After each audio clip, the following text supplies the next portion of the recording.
لقد من الله على المؤمنين إذ بعث فيهم رسولا من أنفسهم يتلو عليهم آياته ويزكيهم ويعلمهم الكتاب والحكمة وإن كانوا من قبل لفي ضلال মুবিন।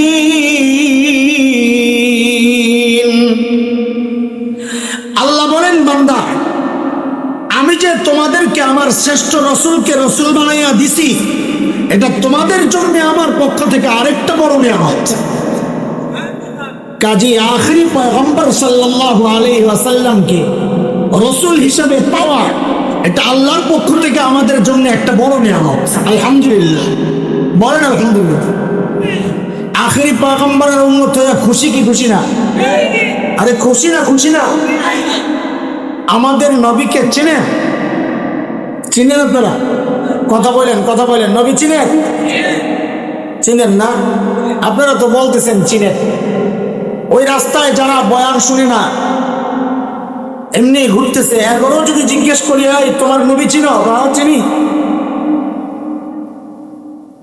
আসলে চিনি কিনা? আমি বলবো চিনে না। কেন বলি? কারণ তার মাথার দিকে তাকাইলে মনে হয় সে তার নবী চিনে না। তার সাফন সাফা দাড়ি ছাড়া চেহারার দিকে তাকাইলে মনে হয় সে তার নবী চেনে না। তার টাইটা দেখলে মনে হয় সে নবী চেনে না। তার টাইট প্যান্ট দেখলে বোঝা যায় সে নবী চেনে না। তার বিবির পোশাক, হিন্দি সিনেমার নষ্টা ভ্রষ্টা পতিতা বেশ্যা, ওই সমস্ত নর্তকীদের পোশাক যখন তার স্ত্রীর গায়ে দেখি, তখন বুঝি সে তার নবী চেনে নাই। নবী চিনলে তার স্ত্রীর গায়ের পোশাক জড়াইতো না। তার বিয়ে শাদীর প্রোগ্রামগুলো দেখতে বোঝা যায় সে মুখে বলে নবী চেনে, আসলে নবী চেনে না।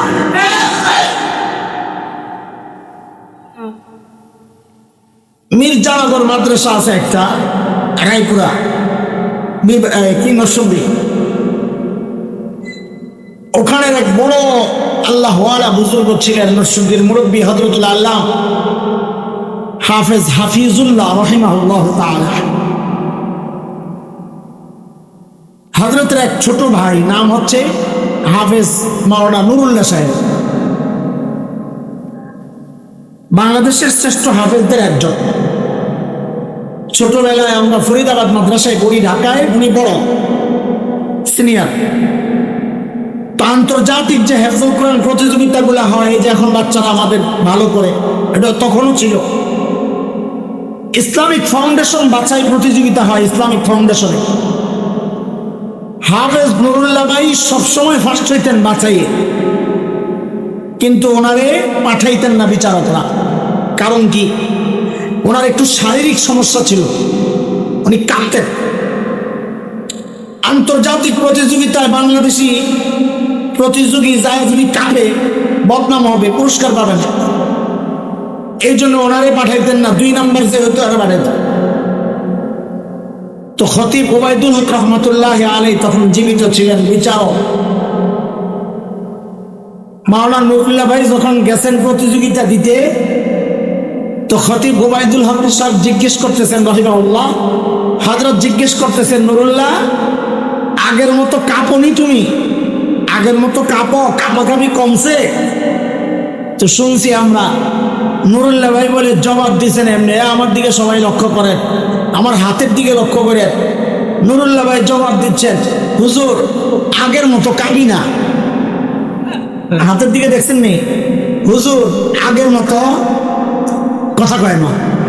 হুজুর হাত দেখছেন নি আমার? কাঁপে না, বন্ধ, আর কাঁপতেছে না। তো কয় হুজুর আগের মতো কাঁপি না। তার মুখ কয় একটা, হাত কয়, আর বলেন না, মুখ বলতেছে একটা, হাত বলে। যারা বলে নবী চিনি, আমি বলি তোমার পোশাক পরে না তুমি নবী চিনো। সে মুখে বলছে আমি নবী চিনি, আমি বলি দাড়ি ছাড়া তোমার চেহারাটা বলে না তুমি নবী চিনো। সে বলছে আমি নবী চিনি, আমি বলি ইহুদি নাসারাদের পোশাক তোমার শরীরে প্রমাণ করে তুমি নবী চিনো না। মুখে বলো একটা, অন্তরে আরেকটা। এই জন্য আজকে এই শেষ মুহূর্তে আমি আপনাদেরকে একটু নবী চিনাইতে চাই যে আল্লাহ তাআলা আমাদেরকে কত বড় নবী দিয়েছেন। চিনবেন নি একটু? কাজে আজকের মজলিস হচ্ছে নবী চেনার মজলিস। কি মজলিস এটা? আজকে কি চিনবো আমরা? আশিক রাসূল কথা কও, আজকে কি চিনবো? নবী চিনবো ইনশাআল্লাহ। যে আল্লাহ কত বড় নিয়ামত দিয়েছেন, চিনলামই তো না। এটা চেনার আগে দুইটা উদাহরণ আপনাদের সামনে পেশ করব।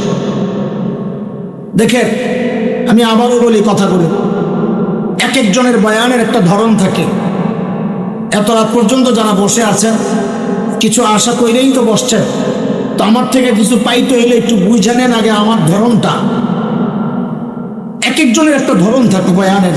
আলহামদুলিল্লাহ, অলিপুরি সাহেবের এক ধরন, আল্লাহ আনসারী সাহেব ছিল আরেক ধরন, আবার হবিগঞ্জের মহাদেশের হুজুরের ছিল আরেক ধরন, আবার এখন আমাদের নুর ইসলাম খান সাহেব হুজুরের আরেক ধরন। এক এক ধরনের মধ্যে এক এক রকমের চমক আর সৌন্দর্য আছে। আলহামদুলিল্লাহ, এক এক ফুলের কালার এক এক রকম, গ্রানও এক এক রকম। তো আমারও একটা ধরন আছে। আমি মানুষ ছোট, ধরন করবো না। আরে এই যে ছোট্ট মাছ, তার চলার একটা ধরন আছে না, নাকি ছোট দিকে আর কোনো ধরন নাই? হ্যাঁ, একটা ধরন আছে। আমি মানুষ ছোট, আমারও বয়ানের একটা স্টাইল আছে। সেটা হচ্ছে আগা গোড়া কথাগুলো মনোযোগ দিয়ে না বুঝলে, না শুনলে আপনি বুঝতে পারবেন না আসলে আমি আপনাকে কি বলতে চাচ্ছি। আমি উড়া দুরা মারতে পারব না। উড়া দুরা মারা এটাও একটা স্টাইল। মানুষকে চাঙ্গা করার জন্য এটাও চলে, ওটাও দরকার, জরুরি। আমাদের আল্লামা জুনায়েদ আল হাকিম সাহেব, সুবহানাল্লাহ, 10 মিনিটের মধ্যে কিয়ামত ঘটায়, ওইটা একটা স্টাইল। বলে ওইটা লাগে না, ওইটাও লাগে, ওইটা না লাগলে তুমি ইমানি চাঙ্গা পাইবে কোথেকে? আল্লাহ আমার ভাইকে মুক্ত করে দেন, আমিন। আল্লাহ আমার ভাই সমস্ত মজলুম এবং সমস্ত কয়েদিদেরকে আল্লাহ তাআলা এই মুক্ত বাতাসে আমাদের সামনে আবার ফিরাইয়া দেন। চিৎকার করে বলেন না আমিন। আমারও একটা ধরন আছে, সেই ধরন হচ্ছে মনোযোগ দিয়ে বুঝে বুঝে একটু একটু করে। খাসখানার বাচ্চারা যেমন এক পৃষ্ঠা করে মুখস্থ করে করে আগায়, আমার পুরা কথাগুলো একটু একটু করে বুঝে বুঝে বুঝে বুঝে আগেইতে হবে। রাজি আছেন ইনশাআল্লাহ? হ্যাঁ, কারো যদি একান্ত প্রচন্ড আগ্রহ না থাকে নেওয়ার জন্যে, আল্লাহর হস্তে আপনার কোনো ফায়দা হবে না। আপনি চলে যান, ঘুমান যায়, ফজরের নামাজে আইসেন জামাত ইনশাআল্লাহ। বলছি না, নবীর পরিচয় দেব, নবীকে চালাবো, চেষ্টা করব ইনশাআল্লাহ। তার আগে দুইটা উদাহরণ আগে আমাদের মাথায় ঢুকাইতে হবে। কয় উদাহরণ? এই দুই উদাহরণ যদি বুঝি ইনশাআল্লাহ নবী চেনা সহজ হয়ে যাবে। আমাদের বড়রা আমার নবীকে তুলনা করেছেন আকাশের মতো। কার মতো? আকাশের মতো। এই কথার মানে কি? আকাশটা যত বড়, আমার নবীর মাথাটা তত বড় আছে। কথা কয়, আরে আমি যা কই তাই কি সত্য নাকি? আর তোর লগে লগে হানা বললেন জায়গা মতো। আমাদের ওই আরজাবাদ মাদ্রাসা শেখুল হাদিস আল্লামা তাজুল ইসলাম, মুফতি তাজুল ইসলাম রহমতুল্লাহ আদামাত বরাকাতুহু, হযরত এক ঘটনা শোনাইছে। ময়মনসিংহ, হযরত নিজে ওই এলাকা, ওই বৃহত্তর ময়মনসিংহে এখন কমতেছে। এক সময় মাহফিল যে হইতো, মানুষ এশার নামাজের পরে খাইয়া লইয়া আস্তে আস্তে গাট্টি টাট্টি লইয়া ফান ফান চালাইতে চালাইতে আস্তে আস্তে আইত, সারা থাকতো, ফজর নামাজ পড়ে যাইত। তা আয়া ওই যে খেতা বালিশ লইয়া ঘুমাইতো। কি এর ওয়াজ? এটাই ওয়াজ। তো হুজুরকে গভীর রাতে দিয়েছে, হুজুর দেয়া সব ঘুমাইতেছে। তো হুজুর আরে আপনারা ঘুমাইতেছেন যে, উড়ুন না উড়ুন না, ময়মনসিংহের ভাষায়, উড়ুন না উড়ুন না। কারে ওয়াজ করা? ওই কোনার থেকে বলে বুড়া খারাইছে। খারা কয়, হুজুর আমনে কইন, আমনে কইন, আমনি কি আর মিশা কথা কই ভাই? তা আপনারাও কি আমার ওইটা কবার চান নিয়ে নিয়ে আসে? আপনি কি মিশা কথা কই ভাই? হ্যাঁ, আমি হা বললে আবার লগে লগে হা বললেন না। আমার নবী আকাশের মতো ছিলেন, এর মানে কি? আমার নবীর মাথাটা আকাশের মতো। হ্যাঁ, সবাস।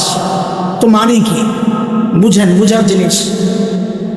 ধরেন একটা ছোট্ট শিশু, তার চোখ ঠিক আছে, আকাশটা খোলা, প্যান্ডেল নাই, খোলা আকাশে, চোখও ঠিক, আকাশও খোলা। সে যদি আকাশের দিকে তাকায়, আকাশ দেখবে কি দেখবে না? শিশুর বড়টাকে বলে কিশোর। কিশোর যদি তাকায় দেখবে কি দেখবে না? কিশোরের বড়টা পৌরা, তিনি যদি তাকান দেখবেন কি দেখবেন না? এর বড় বৃদ্ধ, বৃদ্ধ যদি তাকান দেখবেন কি দেখবেন না? একজন বাবা যদি তাকান দেখবেন কি দেখবেন না? একজন দাদা আর নানা যদি তাকান দেখবেন কি দেখবেন না? আরে কথা বলে। একজন শ্বশুর যদি তাকান দেখবেন কি দেখবেন না? একজন শিক্ষক তাকাইয়ে, একজন সেনাপতি তাকাইয়ে, একজন সমাজ সংস্কারক তাকাইয়ে, শুধু দেখবেন না খালি প্রেসিডেন্ট